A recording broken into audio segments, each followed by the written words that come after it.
Bonjour et bienvenue sur le tapis de l'excellence. C'est un grand bonheur de vous retrouver enfin pour pouvoir continuer avec vous ce beau voyage que nous avons entamé ensemble.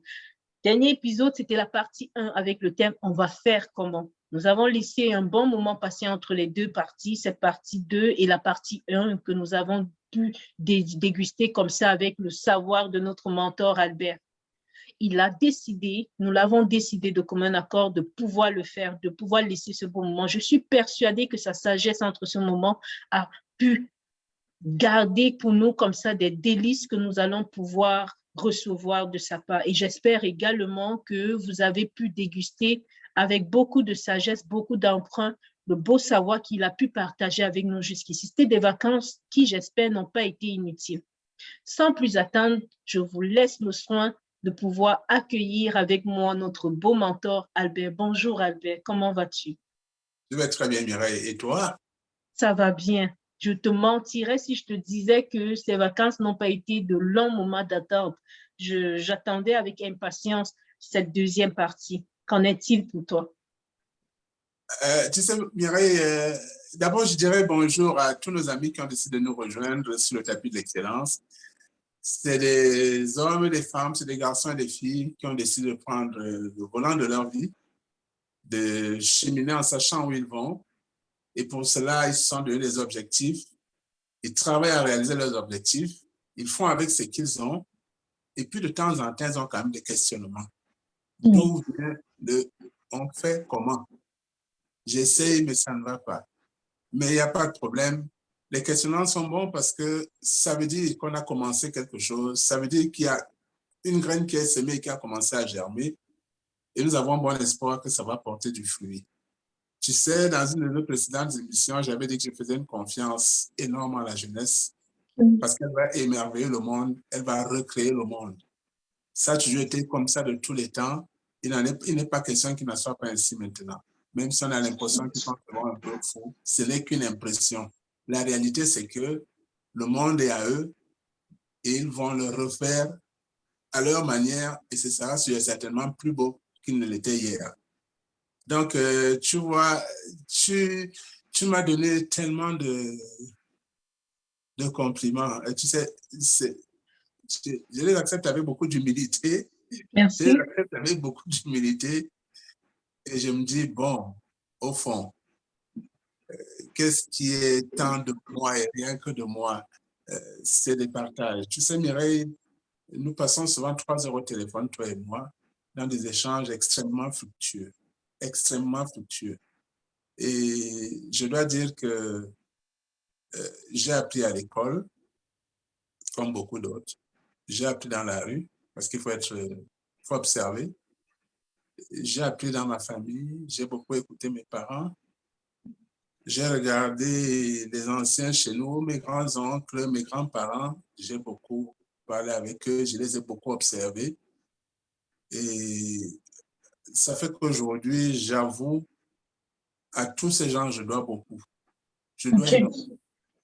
C'est-à-dire qu'ils ont beaucoup de travail à façonner l'être que j'ai. Mes enseignants, même mes camarades, mes amis, dans la famille, mes grands-parents, vraiment, ils ont beaucoup de travail à façonner l'être que je suis. Ça fait que du coup, je leur envoie tous les mots vraiment élogieux que tu m'as donnés.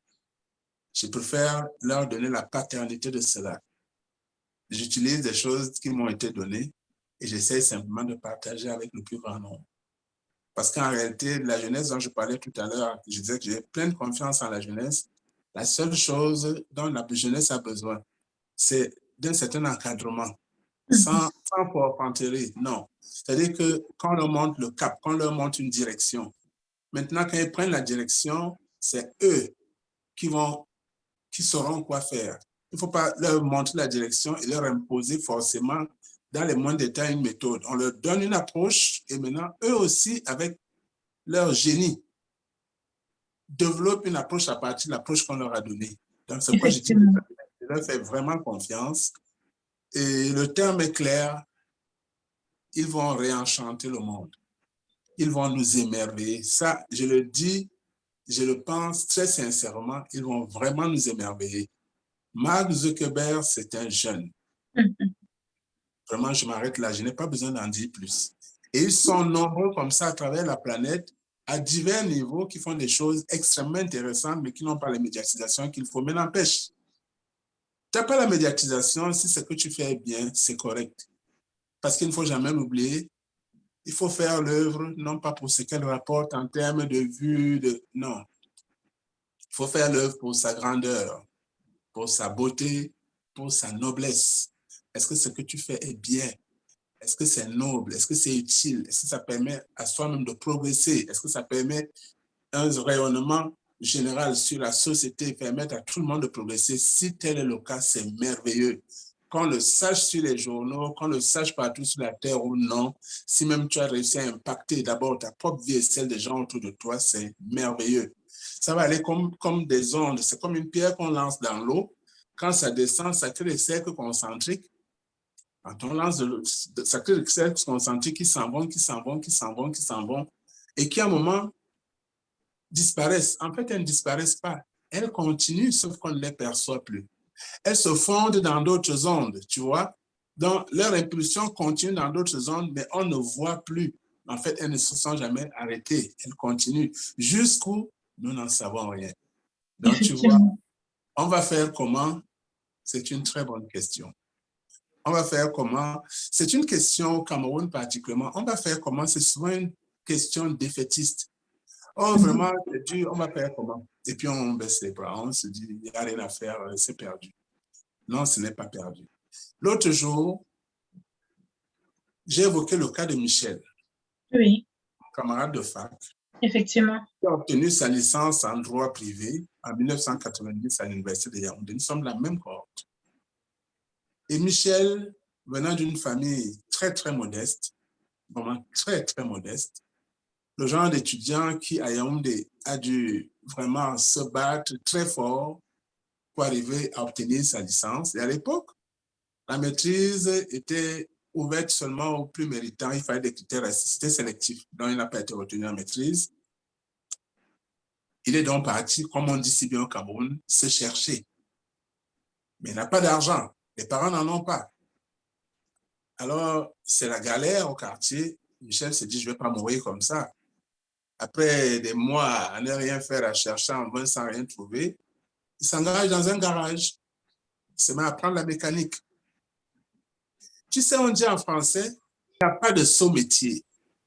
Il n'y a que de sottes gens. C'est des imbéciles qui vont dire, mais voyons, il a une licence. Qu'est-ce qu'il fait dans un garage? Mais voyons. Il est dans un garage pour apprendre un métier à la lumière de son ouverture au monde. Voilà l'histoire. Donc, le tout n'est pas seulement de serrer le boulon, mais c'est de bien le serrer dans la perspective de construire la voiture elle-même. Tu vois un peu? C'est ça. Dans la perspective de quelque chose de plus grand. Ce n'est pas seulement de s'arrêter là, non. Parce qu'il a une ouverture d'esprit que sa formation universitaire lui a apporté. Peu importe que ce soit en philosophie, en mathématiques, en droit, en économie, une formation universitaire, ça ouvre l'esprit. Alors, Michel l'a fait pendant quelques années. Et puis, une vieille voiture qui traînait là, comme je l'ai dit la dernière fois, un Renault 12. Beaucoup de gens ne savent même pas ce qu'on appelle Renault 12. C'est une marque ancienne. Elle traînait au garage et puis on la lui a donné. Bon, écoute, débrouille-toi avec ça. Il a acheté pour une bouchée de pain, style 50 000 francs CFA. Moi, c'est une carcasse. Il a dit vraiment, débrouille-toi. Il s'est mis à la remonter doucement, doucement, doucement. Quand il avait un peu d'argent, il ajustait ici. Et puis au garage, on l'aidait. Cet étudiant qui est venu travailler avec nous, pourquoi pas, on l'aidait. C'est comme ça qu'au bout de 2 ans, il réussit quand même à avoir une voiture qui peut rouler, même si ça s'arrêtait à tous les carrefours. Il en fait un taxi. Donc, il est devenu taximan. Et tu sais, à partir de 90, quand nous nous revoyons en octobre 1997, où il me raconte dans les détails son histoire, Michel est en train de finaliser sa procédure d'immigration pour les États-Unis. C'est pourquoi je te dis, le tout n'est pas de serrer le boulon, mais c'est de serrer le boulon en vue d'acheter General Motors, en vue de devenir actionnaire chez Renault. Il dit, aujourd'hui, je serre le boulon, mais demain, il serait actionnaire majoritaire chez Renault. Et c'est ce que Michel a fait. Donc, Michel est allé aux États-Unis. C'est vrai que j'ai perdu sa trace après peut-être 3 ans qu'il soit parti, mais les nouvelles qui me revenaient était vraiment, vraiment, vraiment excellente. C'est quelqu'un qui était parti avec un cœur de lion, un cœur de vainqueur, avec une rage de s'en sortir. Et très vite, il est devenu un super soutien pour sa famille. Et les nouvelles qui revenaient des États-Unis, c'est que Michel, ça marchait bien pour lui parce qu'il est parti avec toute l'humilité et l'envie de s'en sortir, l'envie de travailler. Et tu sais, on dit aussi, le travail est loin de nous, trois grands mots. L'ennui, le vice, le besoin. Un moment, Michel aux États-Unis avait 3 emplois. Mais j'ai demandé, mais Michel, tu vis comment? Il me dit, tu dors où? Il me dit, j'ai une petite chambre quelque part dans laquelle je passe de temps en temps pour changer mes vêtements. En fait, je dors dans mon auto. Il me dit, je travaille ici de telle heure à telle heure, et puis je dors dans ma voiture, je prolonge directement de l'autre côté de telle heure à telle heure, et puis je redors dans ma voiture, et puis je prends l'autre. Après 6 mois, il est revenu à 2 emplois. Je dis, mais attends, il dit, mon frère, ici, c'est comme ça que ça se passe. Tu vois,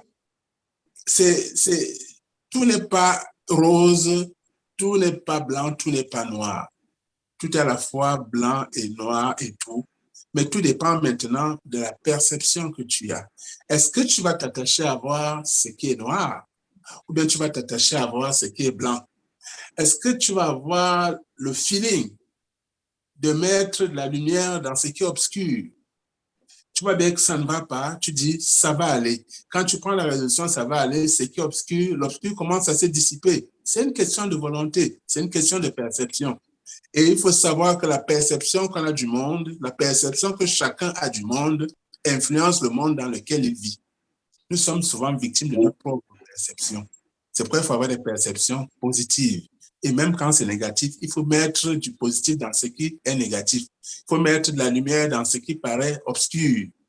Et dès que l'obscurité prend la lumière, l'obscurité se dissipe et tout devient beau. Donc, c'est extrêmement important. Tu vois, dans ce cas de Michel, c'est vraiment pour dire quoi. On va faire comment? Il n'y a qu'une seule chose qu'on va faire, c'est qu'on va travailler. On va vraiment travailler. Effectivement. Aujourd'hui, en Afrique, quand je regarde sur Internet, quand je regarde sur YouTube, il y a beaucoup de choses qui passent. Il y a beaucoup d'offres qui sont faites aux jeunes Africains. Il y a des business, il y a plein de choses très intéressantes. Ceux qui les proposent eux-mêmes font preuve souvent de beaucoup de génie. Parfait. Mais j'ai un problème. J'ai un problème. Lorsque tu prends un jeune qui a fait le lycée de Bafou, et après le lycée de Bafou, il allait à l'université de Tchang. Moi, je préfère rester en périphérie. Ou si tu veux, qui a fait le lycée de Menganga, et après le lycée de Menganga, il allait à l'université de Ngaoundéré. Il s'en sort avec un master 2 de je ne sais pas trop quoi. Il est en Ngaoundéré. Ce gars n'est même jamais arrivé à Yaoundé. Douala, alors, pour lui, vraiment, c'est comme si tu l'avais amené en Chine. Donc, il est vraiment resté dans la Damaoua, dans la partie nord du Cameroun. C'est le secteur qu'il connaît. Il a un beau master. Il n'y a rien qui corresponde à son profil autour de lui. Qu'est-ce qui lui reste? Le chômage. Alors, tu dis à un gars pareil, voilà, si tu investis tant, tu gagnes tant, et il regarde, se dit, waouh, on fait comment? On fait comment pour gagner 10 000 euros chaque mois? On fait comment pour gagner 10 000 dollars avec des business chaque mois? Donc, il disjoncte. Il n'a rien. Tu lui proposes des affaires à gagner 10 000 dollars, tu lui dis de faire dans l'immobilier, tu lui dis de faire dans les commerces en ligne et tout. C'est bien beau, ça marche. Mais il faut tenir compte du fait que celui-là part de pas grand-chose. Je ne veux pas dire de rien. Matériellement, il n'a rien. Il a une bonne tête bien faite, il a des bonnes études dans la tête, il a même une belle éducation que ses parents lui ont donnée, c'est-à-dire que c'est quelqu'un de viable, de recommandable, et puis ça s'arrête là. Tu lui proposes un business trop fort pour lui. En réalité, quelqu'un comme ça là, quand on regarde sa position, c'est-à-dire qu'il faut apprendre à analyser sérieusement sa propre vie et à revenir aux choses essentielles et vraies, aux choses possibles qu'on peut faire grandir. Quand tu es dans une zone pareille, tu as le choix. Soit tu te lances dans des activités pastorales, soit tu te lances dans des activités agricoles. Un jeune qui sort de l'université peut difficilement aller dans des activités pastorales parce que s'il veut faire dans le bovin, c'est dur. Avoir une vache, ça coûte cher. Parce que tu vas avoir une vache en espérant qu'avec un couple, peut-être tu vas avoir des veaux, ainsi de suite. Ça coûte. Vraiment, ça coûte. Donc, ce qui reste encore possible, c'est de commencer généralement par une activité agricole qui va générer les moyens de monter maintenant dans une activité pastorale. Ou alors aller dans le petit élevage. Bref, il faut revenir aux choses faisables. Nous parlons hier, toi et moi, de Jeff Bezos, par exemple. Oui. Jeff Bezos, le patron de Amazon, mais il est né avec une cuillère en or dans la bouche. Pour devenir ce qu'il est devenu, il est parti d'une base extrêmement élevée. Très peu de gens sur la planète peuvent prétendre à ce que Jeff Bezos avait quand il a commencé, quand même il a eu le projet d'Amazon. Tu vois un peu? Mais tu sais, toutes les vies se valent. On peut partir de très bas et arriver extrêmement haut. Toutes les vies se valent. Et puis, dans le contexte actuel, vraiment, il faut reconnaître que nous nous sommes beaucoup trompés collectivement. Nous nous sommes beaucoup trompés. Tu sais, nous sommes d'abord un pays agricole. Parce que c'est l'activité que tous nos parents, nos grands-parents et tout ont fait. On n'était même pas des négociants. On était soit des agriculteurs, soit des chasseurs, soit des pêcheurs, soit des cueilleurs. C'était ça les activités de base. C'est là, nous tous, nous partons de là. Nous tous, nos ancêtres, c'est ce qu'ils faisaient. Et puis doucement, doucement, avec le phénomène de la colonisation, avec les échanges, avec l'ouverture sur le monde, des nouveaux métiers sont apparus et tout, les échanges et tout. Mais la base, c'était ça. Et c'était un mode de vie de subsistance, d'abord. Et puis, le temps a passé, les choses se sont plus ou moins améliorées, les indépendances, il y a une bourgeoisie administrative qui s'est installée, et puis une certaine aisance a suivi avec. Et puis, malheureusement, un phénomène énorme, la crise est survenue. Donc, le modèle avait vécu un temps, et puis il a périclité. Il a périclité. Malheureusement, depuis qu'il a périclité, on ne se relève toujours pas. On ne se relève toujours pas parce que les fondamentaux sont biaisés. Parce que d'un côté, les gens attendent l'État et ne font rien. D'un autre côté, les mêmes gens qui attendent de l'État attendent du frère, du cousin, de l'ami qui est en diaspora, qui va, comme on dit, me lancer, tu vois un peu. C'est-à-dire que les gens sont retrouvés dans une position où ils attendent. Voilà le drame de l'Afrique. Oui, en fait, j'ai voulu tantôt, tu as évoqué des points que j'ai trouvé vraiment très pertinents, surtout avec le thème d'aujourd'hui de on va faire comment, qui à mon sens, c'est assez captivant au vu des remarques que nous recevons. Et j'ai voulu à un moment te poser la question que je m'apprête à te poser, mais justement, j'ai laissé que tu développes, je me suis retenue et puis j'ai laissé. Voilà. Parce que justement, les éléments que tu as ajoutés apportent un poids plus élevé à ce que je m'apprête à te poser comme question. Mais avant de la poser, je vais partager justement l'issue des communications que nous avons.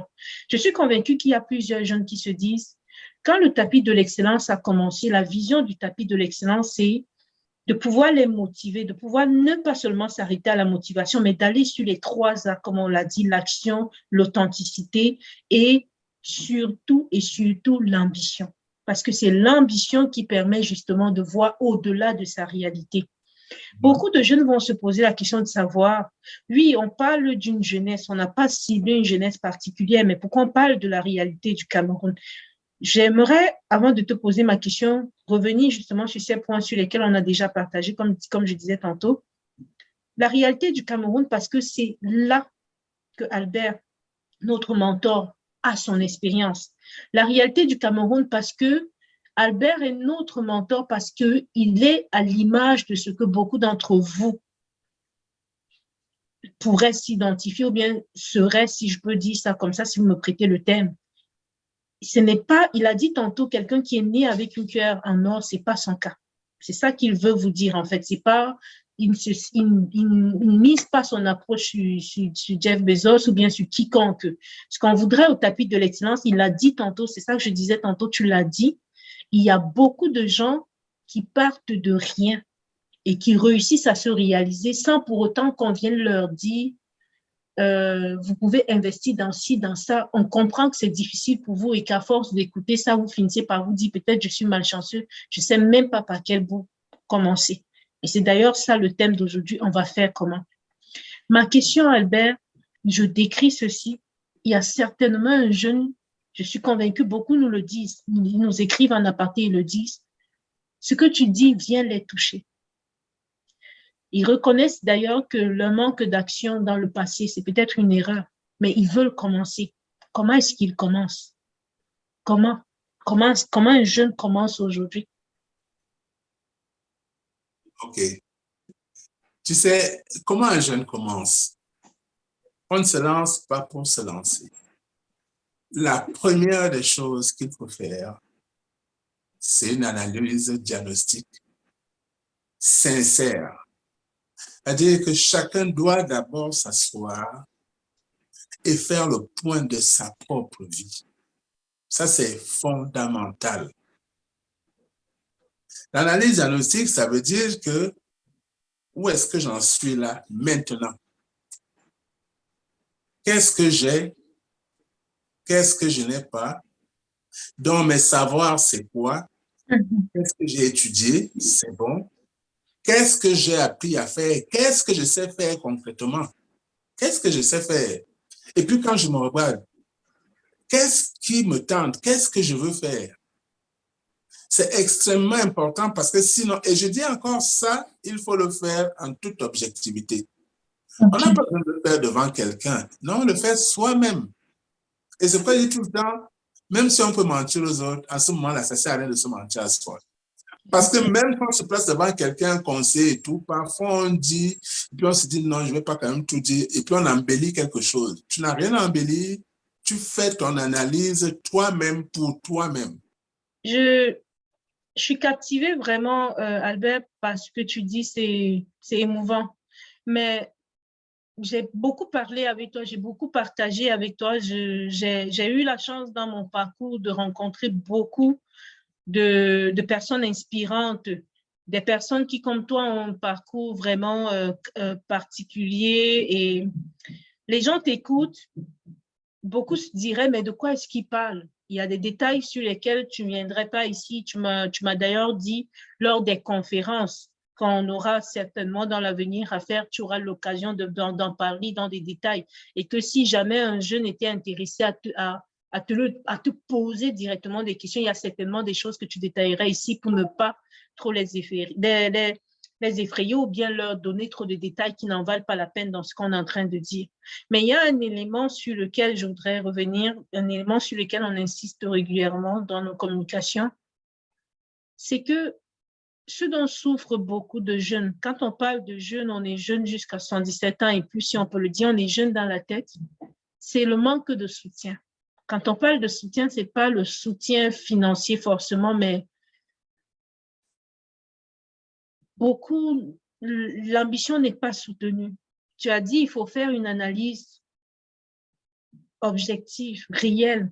Et forcément, lorsqu'on fait cette analyse, beaucoup nous l'ont dit, il y a ces blessures-là également qui remontent. Tu sais, ce que tu dis est extrêmement délicat. Je dis c'est extrêmement délicat parce qu'effectivement, l'environnement, je dois le dire à certains égards, est assez défavorable. Premièrement, l'éducation qu'on reçoit généralement en Afrique veut que le jeune attende toujours des aînés ce qu'il doit faire, que les jeunes attendent des aînés un appui pour faire ce qu'ils veulent faire. C'est-à-dire qu'on n'apprend pas aux jeunes d'entrée de jeu à être vraiment autonomes. Même quand il y a un bout d'autonomie, en réalité, les aînés sont trop présents et ont tendance à dire ce qu'on fait et ce qu'on ne fait pas. Donc, là, déjà, c'est un frein. C'est un frein. C'est bien qu'on assiste le jeune, c'est bien qu'on le conseille, mais il faut lui laisser quand même une certaine marge de liberté. Il faut lui faire comprendre d'entrée de jeu que sa vie dépend de lui, d'abord de lui et presque rien que de lui. Je le dis parce qu'en Afrique, beaucoup font même jusqu'à des études universitaires parce que c'est papa et maman qui ont dit de faire ci ou de faire ça. À beaucoup de jeunes, les parents ont dit, prends-moi une licence prends-moi d'abord le diplôme et tu viens, on va voir. Je vais m'occuper du reste. Donc lui, il fait l'école, il veut le diplôme. Parce que papa a dit, après ça, je m'occupe du reste. Beaucoup sont désillusionnés après. Parce que beaucoup de parents, parfois, l'ont fait pour pousser le jeune. Et quand le jeune est arrivé au bout, il ne s'est rien passé, il s'est retrouvé tout seul. Il s'est rendu compte que papa lui mettait des armées. Tu vois un peu? Donc, il y a ça. Maintenant, il faut comprendre, il faut que les jeunes même comprennent qu'il y a un changement de paradigme nécessaire. Je dis bien nécessaire, c'est même vital. Ils doivent se prendre vraiment en main. Alors là, il n'y a rien à faire. Ils doivent se prendre en main à l'image de ceux-là qui, contre vents et marées, malgré tous les périls qu'ils rencontrent, prennent la route du désert. Tu vois un peu? Je n'encourage pas particulièrement cela. Mais si les gens ont la force de prendre la route du désert, en sachant très bien que la probabilité qu'ils meurent est très élevée, en sachant très bien que la probabilité qu'ils se retrouvent faits esclaves en Libye est très élevée, en sachant très bien qu'ils ont tous les dangers devant eux, parce qu'ils se disent, je m'amène me chercher, je cherche à haut de l'Europe, je vais y arriver à n'importe quel prix. Ah, si les gens peuvent avoir cette force-là, s'ils peuvent avoir une telle détermination, pourquoi ils n'ont donc pas la même détermination pour des choses plus objectives, pour se prendre en main même localement? Pourquoi? Tu vois un peu? Donc, on est dans cette espèce d'ambivalence. C'est pourquoi je dis la première des choses d'abord, il faut faire son autocritique personnelle, il faut faire son analyse diagnostique personnelle de manière profonde et sincère. Étant entendu que 100 jeunes, c'est 100 situations différentes. Effectivement. C'est pas la même famille, c'est pas le même, c'est pas la même cellule familiale, c'est pas le même niveau intellectuel, c'est pas les mêmes aptitudes physiques, c'est pas la même santé, c'est pas le même environnement de vie, l'un à la campagne, l'autre à la ville. C'est tellement changeant qu'il devient difficile de prescrire un remède magique unique pour tout le monde. Mais il y a une chose qui reste vraie, c'est que les gens doivent se prendre en main, c'est certain. C'est certain. Maintenant, par rapport à ça, on va faire comment? Parce que vraiment, on va faire comment? Par rapport à ça, je suis revenu à un cas précis. La terre. La Fontaine nous l'a enseigné, le laboureur et ses enfants. Un riche laboureur, sentant sa mort prochaine, fit venir ses enfants et leur parla sans témoin. Il les a pris autour de lui. En famille, il a fermé les portes, il leur a dit, je vais vous dire quelque chose. Il leur a livré un grand secret. Travaillez, prenez de la peine. C'est le fond qui manque le moins. Je m'arrête là. Travaillez, prenez de la peine, c'est le fond qui manque le moins. Le fond, à cette époque-là, ça s'appelle, quand on disait le fond, c'était la terre.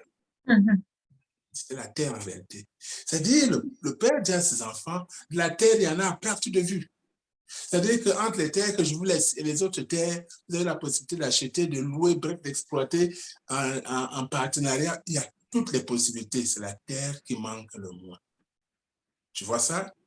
Et avec le temps, il dit, c'est le fond qui manque le moins. Le fond, c'est aussi l'argent. C'est l'argent qui manque le moins parce que si tu as travaillé la terre, ça te rapporte de l'argent. Tu vois un peu? Et puis, tu sais, dans ton parcours, tu as aussi un parcours d'économiste. Tu connais comment ça se passe. Une économie qui évolue normalement commence toujours par le secteur primaire. Effectivement. Toujours. Et ce sont les excédents du secteur primaire qui créent le secteur secondaire. Moi, je prends un niveau trop simple. Quelqu'un qui fait ses plantains et qui les vend au marché. Et puis, un jour, se dit, oh, je fais que vendre ça comme ça, oui, je gagne un peu, mais si je faisais des chips, ça irait mieux. Se met à transformer une partie de son plantain en chips. On est déjà en pleine transformation, nous sommes déjà dans le secondaire. On va appeler ça comme on veut. On ne va pas dire PMI, on va dire très petite. C'est-à-dire qu'il y a aussi la notion de très petite entreprise. On dit aussi très petite pour dire que c'est vraiment microscopique. Mais tu sais, quand dans une ville, dans une région, dans un pays, il y a 50 000 micro-activités de ce genre. Ça crée de la richesse. Ça crée toujours de la richesse. C'est la seule manière de faire. Tu vois? Et maintenant, donc, après que la transformation ait lieu, les services suivent. Toujours, il faut vendre. Il faut garder son argent dans une banque. Il faut prendre de l'assurance en se disant, si un jour en faisant ma pluie, ma maison prend feu, il faut bien que je puisse m'en sortir. Il faut bien que quelqu'un me donne quelque chose pour que je m'en sorte. Tu vois un peu? Mais c'est des choses même que tous ces jeunes dont on parle, beaucoup ont appris ça. Beaucoup le savent. Mais ils le savent comme on apprend l'histoire et la géographie, qu'on récite. En 1800, il y avait telle guerre, en 1800, il y a eu Bonaparte, et puis la deuxième guerre de 1945. J'ai failli, sans te couper, j'ai failli te le dire. Parce que ce dont on parle, en fait, ça semble théorique. Je dois dire une chose. Moi, je lis au moins un livre par semaine. Au moins. Je suis convaincue qu'à le dire, ça, j'insiste là-dessus parce que ce thème, on va faire comment? On l'a fait en 2 parties. Ça, c'est une deuxième partie. On a laissé ce temps de réflexion et j'espère vraiment qu'ils ont fait l'analyse que moi, j'ai eu à faire. Parce que toutes les émissions, chers téléspectateurs, on vous les adresse, mais on se les adresse aussi. Moi, ces émissions me motivent aussi. Il ne faudrait pas que vous nous voyez partir d'un point A et arriver à un point B, alors qu'on vous a fourni quelque chose gratuitement qui est le fruit de notre réflexion et de notre expérience. Cette émission, elle existe depuis 2019. Nous avons notre mentor, Albert. Nous sommes en 2022. J'espère vraiment que vous voyez le parcours qu'on a mené pour pouvoir le convaincre à venir vous servir cette sagesse. Il ne vous demande pas de payer son expertise, il vous demande d'en profiter. Moi, ce que j'ai voulu dire, en fait, c'est que tu décris si bien l'économie, tu parles du secteur tertiaire, tu parles du volet du marché primaire, du marché secondaire. Les définitions pourraient être revues, analysées et puis présentées autrement. Mais beaucoup ne connaissent pas ça. Ils ne connaissent pas la macroéconomie, ils ne connaissent pas la microéconomie, ça c'est trop vaste. Et même pire encore, on a dans un même pays des personnes qui peuvent être allées jusqu'au professorat, d'autres qui n'ont même pas fini, qui sont même jamais allés à l'école. Mais c'est pas ça qui fait la différence. Tu me l'as dit plusieurs fois, c'est pas l'école qui fait de toi une personne qui réussit, mais c'est justement tes 3 A. Quelles sont tes ambitions? Quelle est ton authenticité? Qu'est-ce qui fait de toi, toi? Quelles sont les actions que tu établis, que tu mets en place pour pouvoir réaliser, transformer ton ambition, ton rêve en réalité? Tu me l'as toujours dit et tu as toujours dit, ce n'est pas une question d'école. Je reviens là-dessus pour dire, je souhaiterais vraiment, tu as choisi le thème, tu as dit, on va faire comment? Je veux vraiment exploiter toutes les questions qu'on reçoit pour que ces jeunes comprennent qu'il ne s'agit pas d'école, il ne s'agit pas du lieu où tu es né, il s'agit de ce que tu m'as dit, on va faire comment. C'est pourquoi je me permets de venir justement prendre ce volet pour qu'il n'ait pas l'impression que tu demandes d'être intelligent, tu demandes de trop lire comment on le fait, tu demandes que tu critiques l'éducation. Non, tu m'as dit qu'il ne s'agissait pas de ça. Mireille, tu sais, on va faire comment? Alors, ça se résume en une seule chose simple. Il faut travailler. Il faut travailler. C'est-à-dire que il ne faut pas qu'on se mente à nous-mêmes. Observe la vie. Observe la vie des gens dans nos villes. Observe même la vie des gens dans nos campagnes. Oui. Regarde le temps que les gens mettent dans les loisirs. C'est vrai. C'est impressionnant. Regarde le temps que les gens mettent à ne rien faire. C'est mortel. C'est incroyable. Et après, on se plaint. Tu sais, le temps est après la vie, la chose la plus précieuse qu'on puisse avoir. Et si ce temps-là, on le gaspille à ne rien faire, et après on dit, on fait comment? Il y a un problème. Il y a un problème. C'est pourquoi j'ai pris le cas de Michel, ce gars qui a pris une licence et qui est reparti dans un garage. Parce qu'après être resté un certain temps au quartier, à voir sa misère se présentait à lui dans un miroir et dit, non, je ne veux pas de ça. Et il a regardé autour de lui, qu'est-ce qu'il avait? Il n'a pas une boutique où il allait aller vendre pour se faire payer, il n'avait rien, il entrait dans le garage d'à côté. Effectivement. Il avait l'air complètement débile. C'est pourquoi j'ai dit, il n'y a pas de saut métier, il n'y a que de sautes gens. Il n'y a pas Effectivement. de saut métier, il n'y a que de sautes gens. Et quand tout à l'heure, je prenais le cas du laboureur qui a dit à ses enfants, travaillez, prenez la peine, le fond manque le moins. C'est-à-dire que c'est encore une autre vérité essentielle, fondamentale. Il faut que les gens se mettent au travail et qu'ils fassent ce qu'ils ont à leur portée. Ils doivent le faire. Regarde un cas, par exemple. Moi, je veux prendre une ville comme Douala. À Douala, tu as tout genre de petits métiers du monde. Oui, on va dire que les gens se débrouillent, c'est vrai. C'est même très vrai. Mais observe bien. Tu vas te rendre compte que c'est chacun qui essaie de vendre quelque chose. Et chacun essayant de vendre quelque chose, quand tu observes encore bien, très peu sont producteurs de ce qu'ils vendent. Ah, ça, c'est vrai. Ils sont tous dépendants de quelqu'un d'autre. Ça, c'est vrai. Ça, c'est vrai. Ça pose un énorme problème. Si tout le monde vend, qui produit? Et pendant ce temps, quand tu t'en vas voir la braiseuse de plantain au bord de la route, là, et tu aimes le plantain bien braisé là sur le charbon ardent, tu pointes le doigt et te dis 200, 250. Tu dis, oh, on va seulement nous tuer maintenant, tout coûte trop cher. Mais oui, c'est la rareté qui fait ça. Si c'est rare, alors le prix monte. On n'a pas besoin de devenir économiste. Tout le monde le sait, non? Même celui qui ne parle pas, même celui qui ne sait rien. Au marché, là-bas, quand elle se rend compte qu'elle seule a le plantain, les prix flambent. Tout de suite. C'est comme ça. La femme qui fait son maïs braisé et qui est le génie d'aller quelque part dans un marécage, semer quelques grains qui lui donnent du maïs de contre-saison, qui font qu'en pleine saison sèche, elle a du maïs frais. Non, quand elle se met au carrefour, elle braise son maïs, est-ce qu'elle tremble? Est-ce qu'elle se gêne? Est-ce que celui qui va lui montrer le doigt là-dessus, quand c'est 300 épis, tranquille, elle sait, et ça marche. Et ça marche, tu vois. Malheureusement, ce genre de choses, c'est laissé à des personnes d'un certain âge. Et les jeunes se disent, non, quand même, avec ce que je vais pas aller faire ça. Voyons, ça va ressembler à quoi? Il y a comme cette gêne, la honte. Très mauvais sentiment. Parce qu'en fait, ce n'est pas ce que les gens disent de toi qui est important.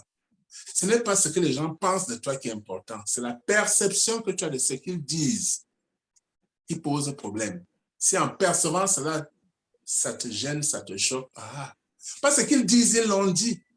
C'est des pensées qui leur appartiennent, c'est des paroles qui leur appartiennent. Tu peux te dire, ça ne me concerne pas. Tu peux te le dire. Donc, du coup, tu zappes ça. Tu peux t'en toucher et puis tu n'es même plus concerné. Ou même tu n'écoutes même pas. Quand on dit qu'on a dit que tu dis, c'est de moi qu'on parlait, je ne savais pas. En tout cas, moi, je ne me reconnais pas. Et puis l'affaire est finie. Mais puisqu'on le prend personnel, puisqu'on l'intériorise, on devient maintenant dépendant de tous les imbéciles de la création qui disent tout et n'importe quoi. Et maintenant, on essaie de leur plaire. On essaie d'avoir l'attitude qui ne va pas être gênante. Écoute, Mireille, la vraie histoire, il faut que les gens se mettent au travail.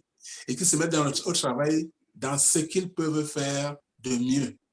Si quelqu'un sait qu'il est un bon peintre et qu'il fait des tableaux, vraiment, qui commence à faire ces tableaux, il va au Carrefour, il les expose. Il va au Carrefour, il y en a bien qui va dire que ton tableau, c'est combien là, il va le vendre. Ça encore, je le dis parce que j'ai produit un jeune peintre qui était à l'université de Tchang, faisait la sculpture, la peinture. Guimebou fait Roméo, ça vraiment, s'il écoute, il peut en parler. Et le mec, il a explosé, il est allé très loin, il s'est mis à faire des séminaires partout en Afrique de manière, c'est incroyable. Je dis, c'est incroyable.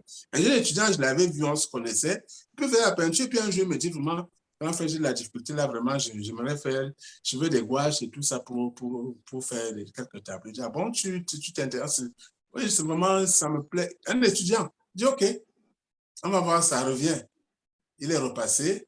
Je lui ai dit, de quoi as-tu besoin exactement? Il m'a dit, on est allé, on a acheté tout le nécessaire. On a acheté pas mal d'affaires. Il m'a dit, bon, ça, c'est bon. Et puis, il avait besoin des affaires aussi pour faire de la sculpture. Il s'en est procuré. Et puis, j'allais souvent le voir. dans son village où il avait pris sa propre retraite. Attends, s'il te plaît. Il a exposé à l'Institut Goethe à Yaoundé. Il a institué il a fait un vernissage à Tchang et le deuxième vernissage, il a fait à l'Institut Goethe à Yaoundé. Ça fait boum. Ça fait boum. Heureusement pour lui, j'étais aux affaires dans une grosse entreprise. Donc, je lui ai donné ma carte de visite. Je lui ai dit, arrive là-bas, tu vas voir un tel, c'est un camarade de classe. Il est bien positionné. Attends, on lui a fait quelque chose. Dans le monde artistique, à Yaoundé, on en a parlé, mais qui est ce jeune qui sort de nulle part, qui fait d'abord son expo dans une salle prestigieuse et qui offre un cocktail après, qui explique, c'est-à-dire que c'était quelque chose. C'est pas souvent qu'on avait vu ce genre de choses. Et c'est comme ça qu'il est parti, il a continué à travailler fort. C'est quoi, il te dit, il faut travailler, mais tout le monde ne va pas travailler la même chose. Moi, je reconnais qu'ils sont retrouvés dans les chantiers de construction. Parce que, crois-moi, je connais ça. Je connais ça. Le chantier, je connais ça. Les années que j'ai passées là-dedans, c'est incroyable. Ce que mon dos a enduré là-dedans, tu sais, si je peux dire, ma force, c'est que j'ai travaillé sans me poser de questions. Je ne me suis pas posé des questions. Comment est-ce qu'on le voit? Comment est-ce qu'on le vit? Je ne pensais pas à ça. Je ne pensais pas à ça. Je pensais que ce que je faisais était bien pour moi et ça me suffisait. Et puis, c'était tout. Parce que si je m'étais mis à réfléchir un seul instant, il y a trop de choses que je n'aurais pas faites. Et certainement, je ne serais jamais arrivé là où je suis arrivé aujourd'hui. J'aurais pu faire mieux. Certainement, tu sais, l'idéal a dit que la perfection n'est pas de ce monde, mais pour ce que j'ai pu faire, si je n'avais pas cheminé comme j'ai cheminé, je n'en serais pas là. Et si je n'avais pas cheminé comme j'ai cheminé, je ne serais pas à voir le monde tel que je le vois, à penser tel que je pense. C'est pas, il dit, il faut travailler. Et je te dis, je vais te prendre une région quand il dit qu'il faut que les gens travaillent. Je m'en vais en dos, dans Bafou Nord. C'est-à-dire que le grenier de la pomme de terre de l'Afrique centrale, je dis bien de l'Afrique centrale, quand on mange la pomme de terre à Douala, soit ça vient de la zone de Santa, au nord-ouest, ça vient de Ndo, à l'ouest, dans la zone de Tchang, à Bafou Nord. Les deux principales régions. Il y en a un peu qui viennent de F4 là-bas, mais c'est marginal. Les vraies régions, tu as des semi-remorques. Quand tu vas là-bas, tu as des semi-remorques qui s'allient et qui passent le long des champs, au bord des routes. Tu vois des sacs et des sacs. Je dis, c'est impressionnant. C'est impressionnant. Là-bas, on est agriculteur, de père en fils. Et qu'est-ce que j'ai vu là-bas? Des jeunes de 18 ans qui étaient mariés. Pourquoi ils se marient? Parce qu'il va à l'école jusqu'à 10 ans, et puis il est allé d'aller à l'école, et puis ça ne l'intéresse pas trop. Il préfère aller faire les champs. Et les parents lui disent, bon, pendant qu'on travaille ici, prends le lopin là, commence à faire tous les condiments là, les persils, céleri, tout ça. Et comme c'est une zone qui a un très bon climat, tu peux avoir plusieurs productions à l'année. Le jeune se met à faire ça sur un petit carré là-bas. Et à chaque fois, il vend ça à ces gros camions qui vont dans les grandes villes. Et quand il gagne l'argent, il est en pleine campagne. Il n'y a rien comme distraction, il n'y a rien. Les parents récupèrent ça, mettent dans les tontines et tout, donc on garde son argent. Quand l'enfant a 17 ans, les parents se disent, oh, l'enfant, si tout l'argent qu'il est en train de garder, si on lui laisse ça, il va devenir bête. Alors, pour qu'il ne soit pas bête, il faut qu'il se responsabilise. C'est que chez nous, on a la notion de responsable. On dit que quelqu'un est responsable parce qu'il est marié. Voilà comment un gars a à peine 18 ans, on donne une jeune fille de 16 ans. Un an après, ils ont un enfant. Alors, moi, j'étais ahuri de voir des enfants avec mariés jusqu'à avoir l'enfant. Parce que les parents disent, si on le laisse, il va devenir... Mais j'ai parlé avec des parents, je dis, oh, moi, je ne portais pas de jugement par rapport à ça. Tu sais, avant de juger, il faut rentrer dans le contexte. Effectivement. Il faut savoir que le monde n'est pas... Le monde est très divers. Suivant là où tu es, tu trouveras des manières de faire qui divergent beaucoup d'autres de ce qui se font ailleurs. Et on va y trouver du bon dans cela, on va trouver du moins bon dans cela. Comme ça que tu vois dans un jeune, il a 18 ans, il vit dans sa maison, il est marié, il a un enfant. C'est incroyable. Il est tout petit, tout jeune. Et il cultive avec sa toute jeune femme. Et lui aussi contribue à charger ces camions qui nourrissent ces grandes villes. C'est incroyable. C'est incroyable. C'est-à-dire que j'ai vu ça et je me suis rendu compte encore à quel point le travail paye. Ils n'ont pas de diplôme, mais ils ont un pouvoir économique réel. Et un jeune pareil, t'en fais pas, à 30 ans. Le problème que parfois ils ont, justement, c'est qu'ils accumulent de l'argent, après ils sont tentés par les lumières de la ville. Souvent, ils laissent la femme là et disent, je vais me chercher en ville. C'est-à-dire qu'il laisse son trésor derrière et il s'en va en ville, commencer à faire la moto, je ne sais pas trop quoi, parce que lui aussi veut être en ville. Parce que de temps en temps, les gens de la ville viennent à la campagne et ils les envient. Ils voient leurs habits, leurs vêtements, tout ça, leur manière de faire. Il faut aussi acquérir ce genre de manière. Tu vois, l'illusion, ça les égare. Mais avant qu'on en arrive là, ce n'est pas tous les mecs qui tombent dans ce genre de piège, mais avant qu'on en arrive là, tu vois comment le travail il paye. Maintenant, quand tu repars dans la ville, il y a de tout en ville. Il y a des jeunes, je connais un jeune béninois, ici dans la ville de Québec. S'il te plaît, quand il était étudiant, il m'a dit qu'il avait 4 emplois. Wow. 4 emplois. Il était encore étudiant. Il aidait sa mère à gérer sa boutique. Il était répétiteur de 3 enfants. 3. Il répète celui-ci 1 heure, il prend sa moto, il file vite, il répète, il file vite. C'est débile. Et à côté de ça, il allait au marché décharger les sacs dans les camions. Mais attends, quand tu vois un gars pareil, et c'est avec ça qu'il a économisé de l'argent, et quand il a eu sa maîtrise, il a engagé sa procédure pour venir au Canada. Il est ici, il étudie ici. Tu vois un parcours pareil? Il a travaillé. C'est-à-dire qu'il a commencé par prendre compte du fait qu'il était orphelin. Son père et moi, il était encore enfant. Il n'a jamais connu son père. En réalité, il n'a pas connu son père. Son père, il le voit seulement sur photo. Donc, ce sont ses grands-parents qui l'ont gardé. Tu vois un peu, il a vécu avec le soutien de ses grands-parents qui soutenaient leur propre fille qui était sa mère. Donc, il est parti sur cette base-là. Il savait que, bon, je n'attends rien de personne. Je dois me battre. Et il s'est battu. Il s'est battu de fort belle manière. Tu sais, plus long est le chemin, plus dur sont les obstacles et plus grande est la réussite. Moi, quand je vois aller, je dis, mon petit époux, continue comme ça, on n'a plus grand-chose à te dire. Le pire est derrière toi. Actuellement, tu es plutôt sur une rampe de lancement et tu ne peux qu'évoluer, continuer à avancer.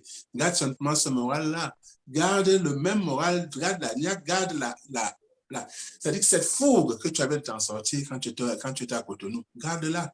Que jamais ne s'éteigne.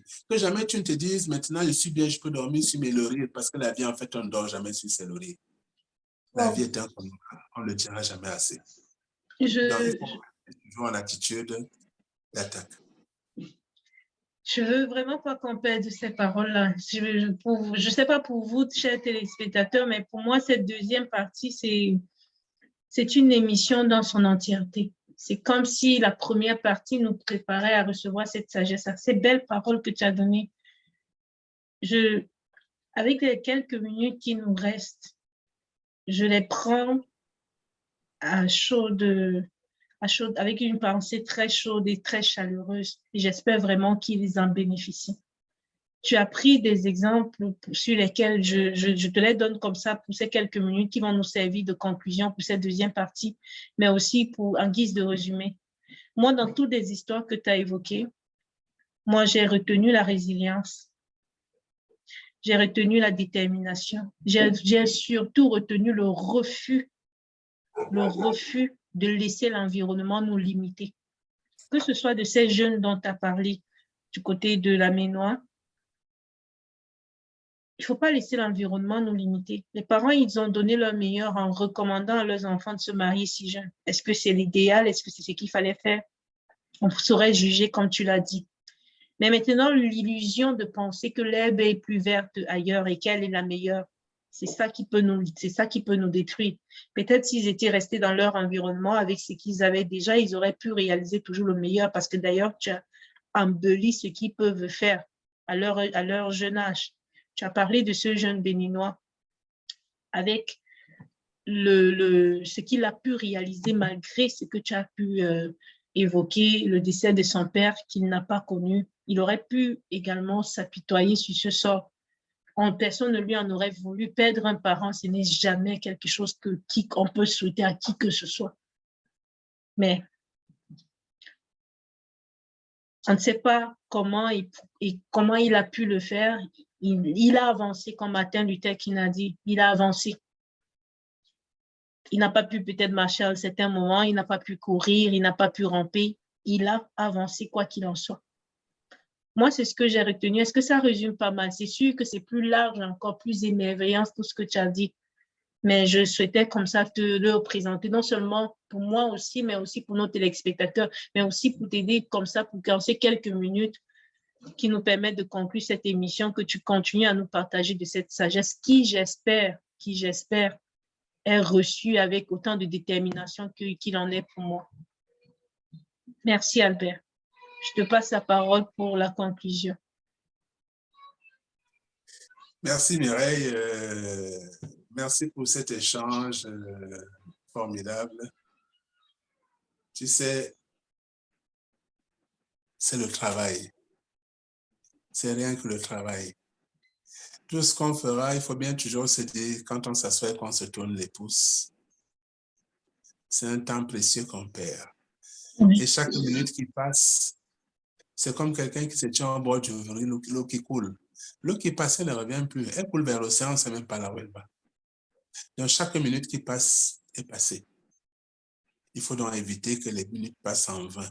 De même qu'on dit, il ne faut pas parler en vain. De même, on pourrait dire aussi, il ne faut pas utiliser son temps en vain. Il faut rentabiliser son temps parce que le temps est une donnée extrêmement précieuse, extrêmement précieuse. Dans la vie, on s'attache à des choses en leur accordant du temps et de l'attention.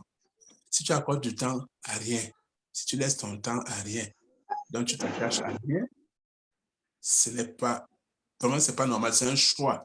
C'est vrai que nous avons tous le libre arbitre de réussir ou de ne pas réussir, mais il faut bien que les uns et les autres se disent une chose. Mon ami, toi qui nous écoutes maintenant, ta réussite dépend de toi.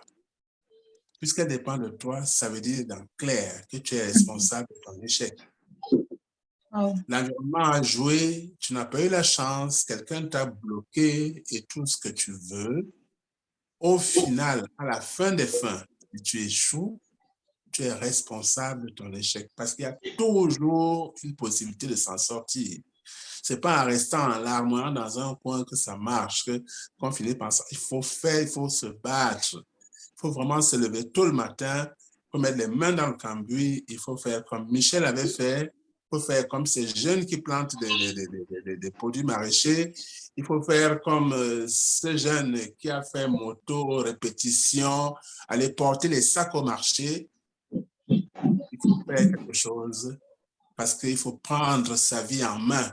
C'est ça le but de l'histoire, c'est de prendre sa vie en main. On va faire comment? Nous allons chacun individuellement prendre nos vies en main, nous allons prendre collectivement nos vies en main et nous allons façonner un monde meilleur. C'est notre responsabilité, c'est la responsabilité de personne d'autre.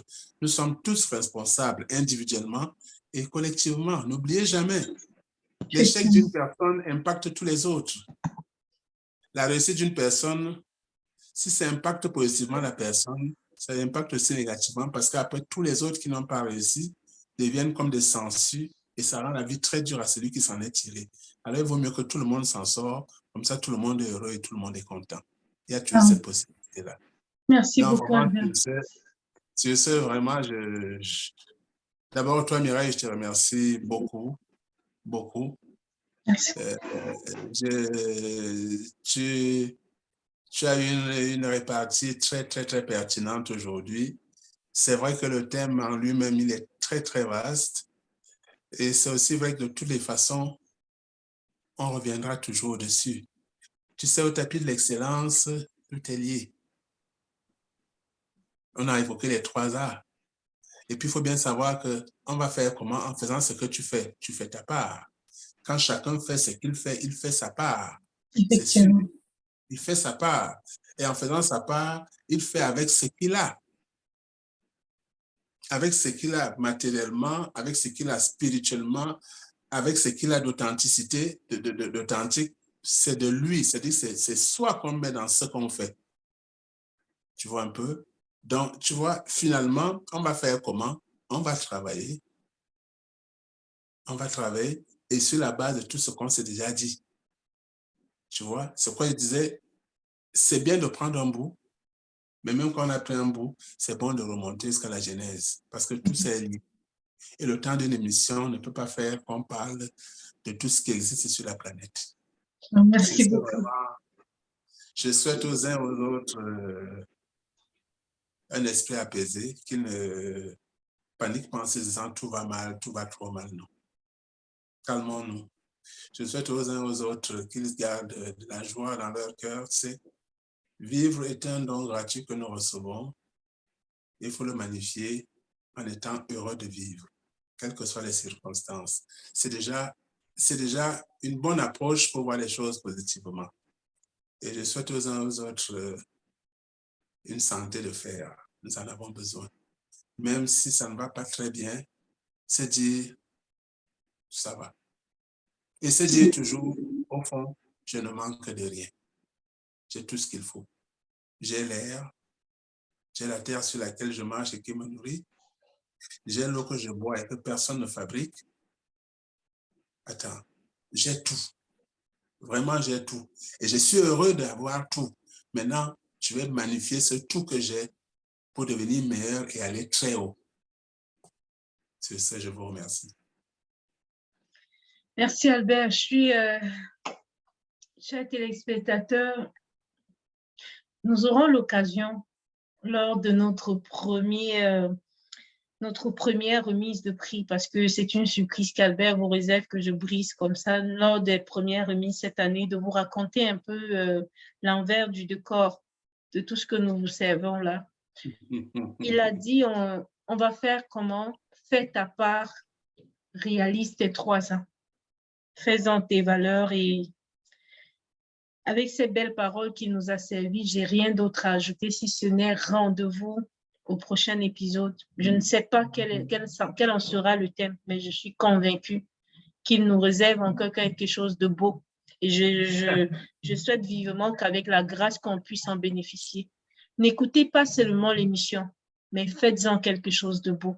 Ce que vous recevez là, si je l'avais reçu à l'âge de certains d'entre vous, je suis convaincue, comme Albert l'a dit tantôt, j'aurais certainement pu faire mieux. Et il vous a dit exactement ce qu'il a l'habitude de me dire. Lui-même, il a dit son engagement à réaliser ceci, c'est pour donner aux jeunes des choses qu'il aurait souhaité recevoir. Et vous avez écouté au début de l'émission comment il retournait toute l'appréciation qui lui a été servie à l'égard de toutes les personnes qui ont pu l'aider à être ce qu'il a été. Faites-en quelque chose de bien. Je ne vais pas ajouter une conclusion autre à ce qu'il a déjà dit, si ce n'est, je vous prie, faites-en quelque chose de bien. C'est un cadeau qui vous est offert. Faites-en quelque chose de bien. Merci infiniment, Albert. Merci beaucoup. Je vous souhaite à tous. Merci à tous ceux qui étaient avec nous. Merci. Merci beaucoup, Albert. Je vous souhaite à tous une excellente journée et le meilleur en toute situation. N'hésitez pas à nous écrire, laissez des messages. Les configurations sont faites de telle manière qu'il n'y a aucun message qu'on ne lira pas. Donc, n'hésitez pas à écrire, n'hésitez pas à vous abonner, à nous suivre, à faire des suggestions, même des thèmes. Donc, merci beaucoup et bonne journée à tous. Merci pour toi, Albert. On se dit quoi? Je te laisse nous le dire. On passe à l'action, écoute. Passons à l'action. Let's go. Let's go. Passons à l'action. Let's go. On Au passe à revoir l'action. et merci. Bye bye. Bye. Merci.